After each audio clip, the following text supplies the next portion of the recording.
क्या धार्मिक जुलूस निकालने पर गोलियां खानी पड़ेंगी? बहराइच हिंसा को लेकर गिरिराज सिंह भड़क पड़े हैं अखिलेश यादव पर। क्या कुछ कहा है और कैसे उठाए हैं गंभीर सवाल।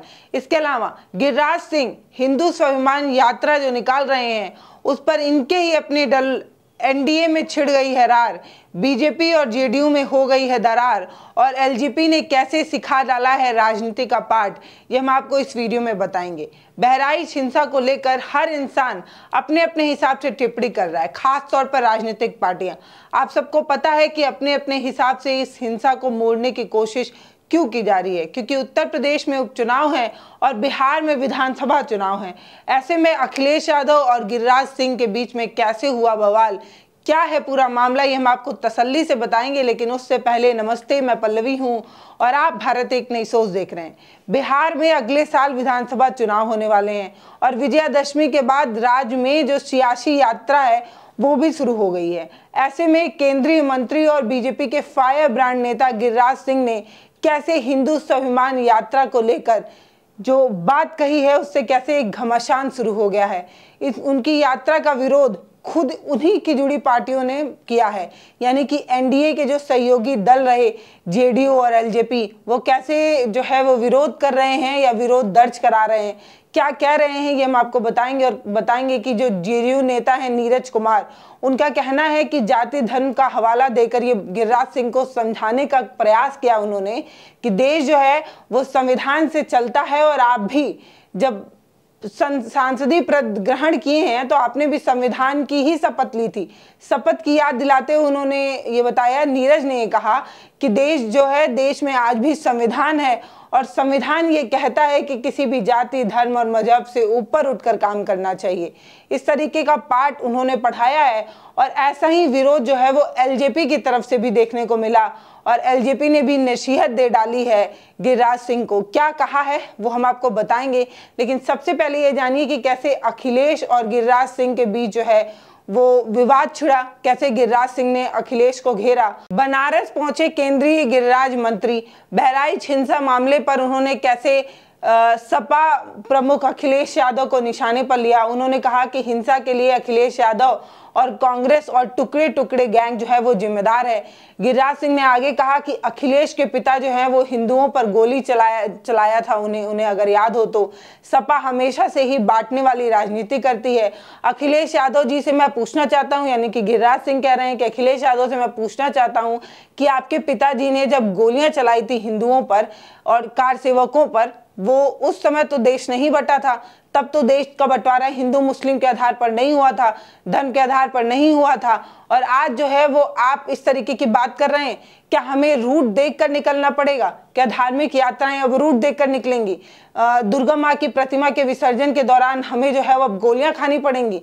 ये नौबत आ गई है। इस तरीके का सवाल जो है उन्होंने किया और अखिलेश यादव को घेरा। वो कहते हैं कि जब लेबनान में नसरुल्लाह की जब मौत होती है तो आप लोगों के पेट में दर्द होने लगता है। बिहार, यूपी और दिल्ली और बंगाल समेत कई ऐसे नेता हैं जिनके पेट में दर्द होने लगता है, वो चिल्लाने लगते हैं, चीखने लगते हैं। इस तरीके की बात वो कह रहे हैं और कह रहे हैं कि अब नहीं कष्ट हो रहा है क्या?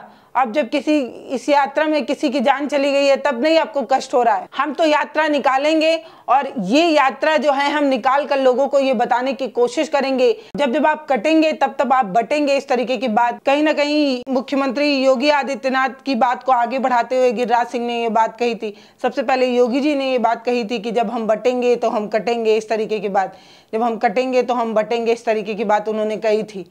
तो उसी बात को आगे बढ़ाते हुए गिरिराज सिंह ने इस तरीके की बात कही है। गिरिराज सिंह आगे कहते हैं कि मेरे लिए विसर्जन में हिंदुओं का गोली लगना जो है वो आत्मरक्षा और स्वाभिमान की बात है। और क्या देश में अब जो है वो बंटवारा हो गया है? क्या देश में अब हमें गोलियां खानी पड़ेंगी? क्या हमें अब रूट देखकर चलना पड़ेगा? ये देखना होगा कि प्रतिमा जो है वो विसर्जन करने के लिए किस रूट से जाएगी, किस रूट से नहीं जाएगी। क्या जुलूस भी हम ये सब कुछ देखकर निकालेंगे और उसके बाद भी हमें गोलियां खानी पड़ेंगी? इस तरीके की बात उन्होंने कही। और ये सब कहते हुए उन्होंने बहराइच के मामले पर जो है वो, जैसे प्रतिमा विसर्जन के समय जो कुछ हुआ वो हम सभी के सामने है कि कैसे बहराइच में प्रतिमा विसर्जन के समय में दो गुटों में लड़ाई हो जाती है और उसमें एक शख्स की मौत भी हो जाती है। उसी को लेकर अखिलेश यादव ने जो है वो सत्ता को घेरते हुए ये कहा था कि ये जो हिंसा हुई है वो हिंसा का माहौल और तनाव इसलिए बनाया जा रहा है क्योंकि उपचुनाव जो है वो यूपी में है और उपचुनाव का लाभ उठाने के लिए सरकार इस तरीके का काम कर रही है। इस तरीके से निशाना साधा था अखिलेश यादव ने और कहा था कि ये सब सरकार के अंडर में हो रहा है, उनके हिसाब से हो रहा है। इस तरीके की बात उन्होंने कही थी और सोशल मीडिया पर उन्होंने बहुत कुछ कहा। ये कहा कि योगी सरकार जो है वो सांप्रदायिक राजनीति जो है वो करती है, उसका उन्होंने आरोप लगाया था और कहा था कि हिंसा जो है वो सब हार के डर के चलते हो रहा है, हिंसा का सहारा लिया जा रहा है क्योंकि वो जो है उनकी पुरानी राजनीति रही है। योगी जी को निशाने पर लेते हुए अखिलेश यादव ने कहा था और ये कहा था कि ये सब उपचुनाव का दबाव है और ये सब इसलिए हो रहा है क्योंकि जो है वो चुनाव है और सरकार ने जानबूझकर ये सब कराया है। इस तरीके की बात अखिलेश यादव ने कही थी। तो आज जब मौका मिला तो अखिलेश यादव को घेरते गिरिराज सिंह नजर आए और कहा कि आपको तो याद ही होगा कि कैसे आपने कार सेवकों के ऊपर गोली चलाई थी। इस तरीके की जंग जो है वो देखने को मिली अखिलेश और गिरिराज सिंह में। अब हम बात कर लेते हैं हिंदू स्वाभिमान यात्रा की। तो दरअसल ये जो यात्रा है वो गिरिराज सिंह जो है वो निकाल रहे हैं। हिंदू स्वाभिमान यात्रा बिहार से निकलेगी 18 अक्टूबर से 22 अक्टूबर तक और ऐसा ही बताया जा रहा है कि ये जो यात्रा है वो फोकस करते हुए हिंदुओं के जो सीमांचल इलाके हैं उन पर निकाली जाएगी। इसका शुरुआत जो है वो भागलपुर से होगा, उसके बाद किशनगंज जाकर जो है इसका पहला पड़ाव खत्म होगा। उसके बाद गिरिराज सिंह जो है वो 18 अक्टूबर को भागलपुर में रहेंगे, 19 अक्टूबर को कटिहार में रहेंगे, 20 अक्टूबर को पूर्णिया में रहेंगे और 21 अक्टूबर को अररिया में रहेंगे, 22 अक्टूबर को जो है वो किशनगंज पहुंचेंगे और इसी तरीके से जो है वो भागलपुर के अलग अलग इलाकों को लेकर जो है वो सीमा मतलब जो मुस्लिम बहुल इलाके हैं उन पर जो है यात्रा का जो है वो असर डालने की कोशिश की जाएगी और ये बताने की कोशिश की जाएगी कि जब हम कटेंगे और बटेंगे। इस तरीके की बात गिरिराज सिंह ने कही थी और जब उन्होंने इस तरीके की किसी भी यात्रा के बारे में ऐलान किया तो इनके खुद के जो सहयोगी दल हैं वो जो है वो इनके विरोध में आए या इनको सबक सिखाते नजर आए या कहते नजर आए। सहयोगी दल के रूप में लोक जनशक्ति पार्टी है रामविलास वाली, उन्होंने बताया था कि हिंदू स्वाभिमान यात्रा एक जो आप निकाल रहे हैं प्रतीकात्मक रूप में, इससे फायदा कुछ भी नहीं है। एलजेपी की जो सांसद है अरुणा भारती, उन्होंने कहा था कि बीजेपी की यह मान्यता है कि वो हिंदुओं को एक साथ रखना चाहती है, लेकिन हिंदू जो है वो धर्म के आधार पर जो कुरीतियां हैं उस पर वो बात नहीं करती। जाति और धर्म के आधार पर कुछ लोगों को कैसे बांटा जा रहा है इस पर वो बात नहीं कर रही। बीजेपी जो है वो जोड़ने की तो बात करती है लेकिन जोड़ने की कभी कोशिश नहीं करती। जिस तरीके से जाति के आधार पर कुछ लोगों को परेशान किया जा रहा है उस पर वो कुछ नहीं बोलते। जाति के आधार पर जो कुछ लोगों को बांटा जा रहा है इस पर भी सोचना चाहिए। हिंदू धर्म में कुछ लोगों को इसलिए भी जो है वो परेशान किया जाता है क्योंकि वो एससी और एसटी समाज से आते हैं, इसलिए उन पर अत्याचार किए जाते हैं। हमारे हिंदू भाइयों से जो है वो रिक्वेस्ट रहेगी कि इस तरीके के बारे में भी सोचें। इनसे पहले जो जेडीयू नेता हैं विजय चौधरी, उन्होंने भी कहा था कि गिरिराज सिंह की जो यात्रा है वो जनता का ध्यान भटकाने के लिए जो है वो यात्रा की जा रही है।